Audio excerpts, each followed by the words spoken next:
Hello guys, welcome back to my YouTube channel code 1 by 1। My name is Amit और आज हम बात करने वाले हैं ऑर्डर लिस्ट और अनऑर्डर लिस्ट के बारे में। क्या होता है ऑर्डर लिस्ट और अनऑर्डर लिस्ट, चलिए देखते हैं। उससे पहले अगर आपने मेरे चैनल को सब्सक्राइब नहीं किया है तो सब्सक्राइब कर लीजिएगा ताकि मेरी सारी वीडियो की नोटिफिकेशन आपको मिलती रहे। वीडियो अच्छी लगे तो लाइक और कमेंट जरूर कीजिएगा और जिनको भी HTML CSS सीखना हो उनसे मेरी प्लेलिस्ट जरूर शेयर कीजिएगा। चलिए ब्राउज़र पर चलते हैं। यहाँ पर आप देख सकते हैं मैंने ब्राउज़र को दो पार्ट्स में डिवाइड किया है। लेफ्ट में आपके ऑर्डर लिस्ट है, राइट में आपके अनऑर्डर लिस्ट है। ऑर्डर लिस्ट आइटम्स की वो लिस्ट होती है जिनका ऑर्डर नंबर वाइज होता है या फिर अल्फ़ाबेटिकली होता है, ठीक है। एंड अनऑर्डर लिस्ट आइटम्स की वो लिस्ट होती है जो बुलेट्स पॉइंट में आते हैं। अब इन दोनों के कुछ कुछ टाइप्स होते हैं। लेफ़्ट वाले पार्ट में आपके ऑर्डर लिस्ट के जितने भी टाइप्स हो सकते हैं वो लिखे हुए हैं और राइट में आपके यूएल के जितने भी टाइप्स हो सकते हैं, यानी कि अनऑर्डर लिस्ट के जितने भी टाइप्स हो सकते हैं वो लिखे हुए हैं। चलिए इसको हम अब कोड में करके देखेंगे किस तरीके से कर सकते हैं और क्या क्या इसके टाइप्स होते हैं। मैं अभी सारा किया हुआ कोड हटा देता हूँ, ठीक है। बस मैंने डिव छोड़ दिए हैं और डिव के अंदर जो भी स्टाइल लिखी है उसको आप अभी इग्नोर कीजिएगा। जब हम CSS पढ़ेंगे तब हम उस पर काम करेंगे, तब हम उसे सीखेंगे क्या होता है सारी चीज़ें। तो सेकंड डिव जो है ये हमारा जो मैंने सिलेक्ट किया है ये हमारा लेफ़्ट वाला कॉलम है एंड लास्ट वाला जो डिव है वो हमारा राइट कॉलम है। लेफ़्ट वाले कॉलम के अंदर अब मैं लिखूँगा H1 टैग के अंदर ऑर्डर लिस्ट और राइट वाले कॉलम के अंदर मैं लिखूँगा अनऑर्डर लिस्ट, ताकि हमारे दो कॉलम दिखें हेडिंग के साथ सेपरेट। अब हम लेफ़्ट वाले कॉलम में चलते हैं।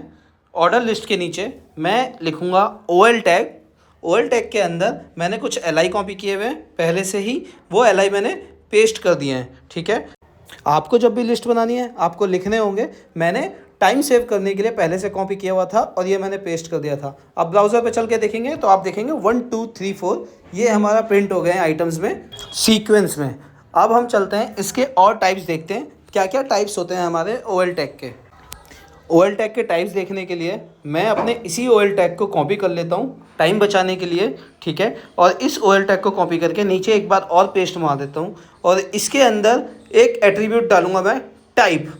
टाइप इज इक्वल टू, मैं इसके अंदर स्मॉल आई अगर प्रिंट करा देता हूँ और तब आप ब्राउज़र पे देखेंगे तो ये रोमन गिनती जो होती है हमारी उसमें प्रिंट हो रहा है, ठीक है।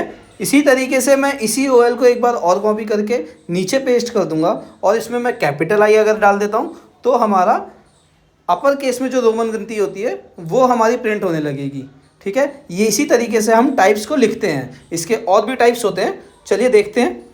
फिर से मैंने इसी OL को कॉपी किया है और नीचे आके टाइप में मैं इस बार स्मॉल a अगर लिख देता हूँ और सेव करेंगे तो हमारा ABCD स्मॉल ABCD में प्रिंट होने लगेंगे हमारे सारे आइटम्स। और इसी को अगर हमें कैपिटल करना है तो कॉपी करके मैं पेस्ट करके टाइप में A लिख दूंगा कैपिटल में, तो हमारा कैपिटल में प्रिंट होने लगेगा।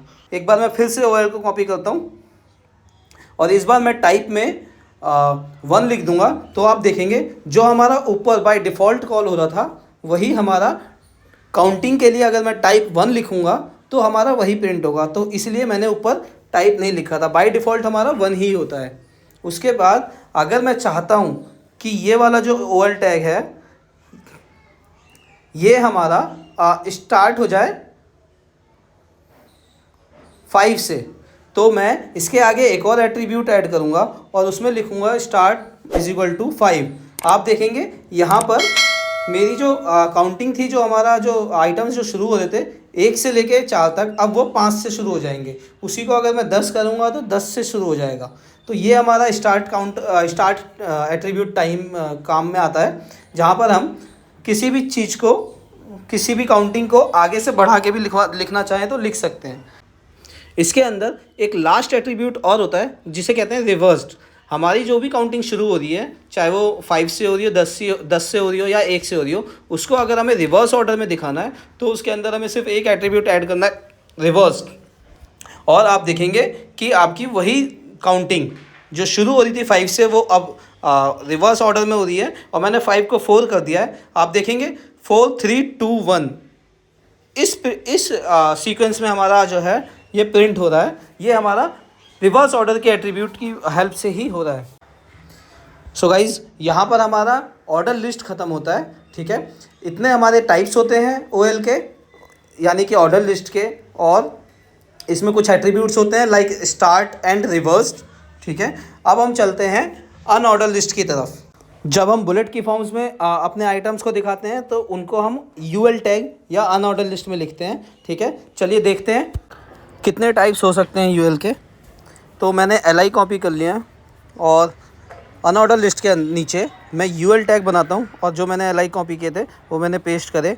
अब मैं इसको सेव करके अगर ब्राउज़र पे जाके देखूँगा तो आप देखेंगे डिस्क की फॉर्मेट में ये हमारे आइटम्स ब्राउज़र पर प्रिंट हो गए हैं। बाय डिफ़ॉल्ट इनका जो टाइप होता है वो डिस्क होता है, ठीक है। अब मैं दोबारा से इस UL टैग को कॉपी कर लूँगा और नीचे जाके पेस्ट मार के इसके अंदर वही एट्रीब्यूट टाइप डाल के टाइप इज़ इक्वल टू, और मैं यहाँ पर अगर लिख दूँगा सर्कल और फिर इसको प्रिंट करेंगे तो आप देखेंगे ये सर्कल की फॉर्मेट में प्रिंट हो गए हैं, ठीक है। इनका तीसरा टाइप जो होता है वो मैं आपको दिखा देता हूँ।